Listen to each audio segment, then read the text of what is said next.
আমাদের ফেলে দেওয়া রড লাইট দিয়ে দেখো এই কারিগর কত সুন্দর সুন্দর জিনিস বানাবে। মানে কি বলবো, অসাধারণ এক কারিগর। তৈরি করা সম্ভব রড লাইট দিয়ে এই জিনিসগুলো? দেখতে পাচ্ছ আগুনে রড লাইটগুলো ভালো করে পরিষ্কার করে সেই রড লাইট দিয়ে দেখো কত সুন্দর জিনিস বানানো ব্যস্ত। দেখতে পাচ্ছ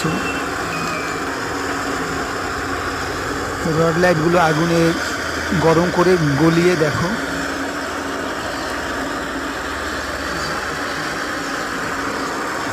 কত সুন্দর একটা জিনিস বানাচ্ছে। দেখো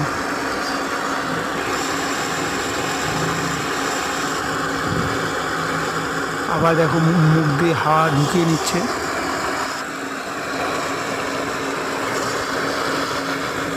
দেখতে পাচ্ছ, ও মাই গড, কত সুন্দর একটা জিনিস বানিয়েছে। দেখো মন ভরে যাওয়ার